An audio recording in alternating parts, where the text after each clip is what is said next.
Ay, yan pa? Akala ko yan. Yung kulay itim. Dito pa, papasok po dito.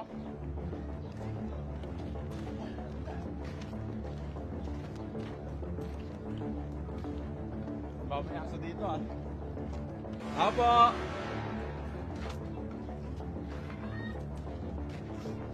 Ito?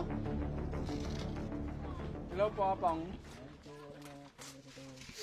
Pwede po pumasok? Baka kagatin ako ng pusa. Ay, pag naapakan mo yan, anak. Asan po yung ano, bahay nyo, Apang? Dito, Apang. Ay, ito lang. Ito na po yan? Oh, ito lang ang ano namin. Bakit po itong bahay na to? Anak namin. Nasa labas po kayo? Oh, dito. Oo. Saan po kayo kumukuha ng pangkain nyo? Eh, kung minsan binibigyan din kami, Eh, pag minsan po.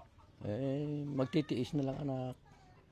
Ba't na paano naman po si Lola? Ano po paano nyo? Marcelo Rumbawa, anak. Kayo po?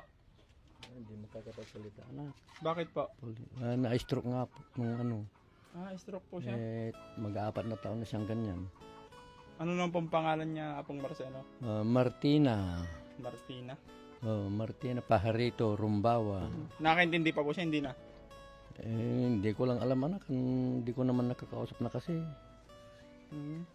Ba't po ba? Paano po ba yung nangyari sa kanya at kailan po yun? Biglaan na lang basta ano siya. Hindi na makakilos. Dinala namin sa ospital nung sabi naman, stroke na raw. Apo. Na-stroke na po siya pala. Ano? Oh, stroke. Mag-4 na taon na siyang ganyan. Hindi niya po nagagalaw yung katawan niya? Nagagalaw din anak. Kaya lang hindi siya makatayong mag-isa. Inaalalayan ko na nga lang siya. Ba't po ba, ano Apong, dito sa loob ng bahay niyo, ayaw niyo po? Dito sa loob ng bahay ng anak niyo? Masikip naman din anak. Masigap na po kayo doon? May pamilyan din po sila? Meron. Kaso parang nakakawanan po kayo pag dito po kayo sa labas. Dalawa po kayo natutulog dito? Oo, dalawa anak. Uy, Kaming dalawa. parang sobrang luwang naman po niya na Apong para sa Kaya. inyo dalawa. Tis-tis na lang muna anak at wala namang ibang mapupuntahan. Kung diyan kami makikisiksik naman, sobrang naman na. Ipakita mo nga po, Rod. Dito, tignan mo.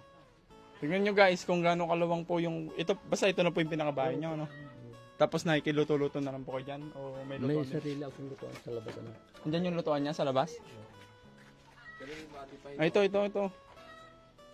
Pero ito lang talaga, oh. Tignan nyo guys. Oh. Halos isang ano ko lang. Mas maluwang pa yung ano ko. Oh. Grabe naman. Tiis talaga. Ano po ba yung pinagkakahanap buhayan nyo naman, Apong? Sa ngayon wala na anak. Pero dati nakikitanim, ganun lang hanap buhay namin mag-asawa noon. May bigas pa po kayo dyan. May pang 3 araw pa naman siguro. Ganon.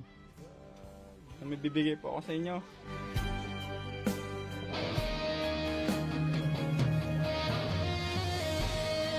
Galing po sa sponsor po. Malaking pasalamat ko sa inyo mga anak at nakita nyo yung kalagayan namin ng nanay. Ano po, sinabi po ni Nanay Vlog. Ano na po yung tunay niya pangalan? Si shout out kay Nanay Tarsila sa Giped. Ayan po, siya po yung nagturo dito. Ipakita mo si Nanay Tarsila. Ayan po si Nanay Tarsila. Siya po yung nilapit niya po kayo sa amin. Matagal na po kaso po nakakalimutan ko. Kaya pasensya na po at ngayon lang po namin pasalamat nakita yung namin sa kalagayan niyo. inyo. At nakita nyo na nga yung kalagayan ng nanang nyo na ganyan na nga. Kaya laking pasalamat ko sa inyo anak at makapagbigay kayo ng tulong sa amin. Di kayo na lang din po yung nag-aalaga sa kanya. Oo anak, ako na lang. Ano pong gusto niyo sabihin sa mga taong nanonood po na may mabubuting puso? Baka sakaling may mga tumulong po sa atin, pang diaper. Alam ko po nagda-diaper po si nanay, no? Oo anak. Tapos sa mga pangangailangan niya po, wipes, ganun po, ano?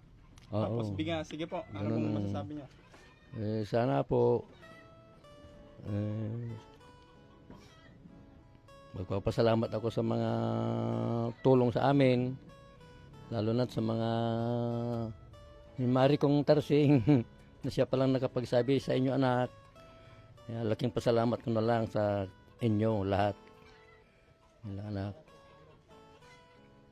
Sana po ang panalangin ko nga, sana gagaling pa yung misis ko.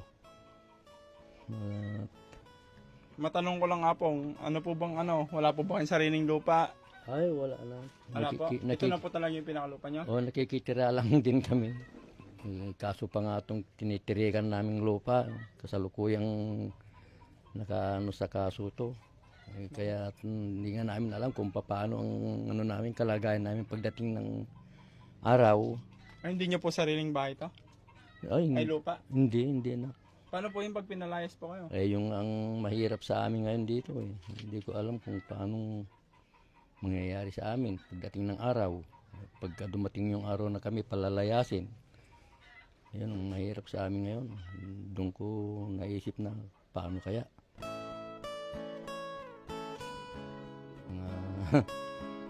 Buhay na ang taong walang sariling lupa.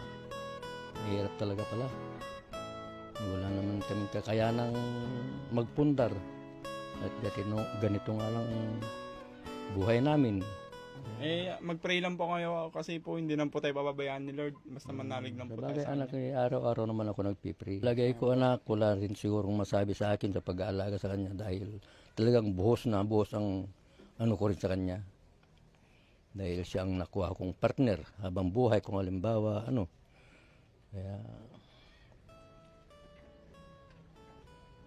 Kaya sino pang mag-aalaga sa kanya kung hindi ako?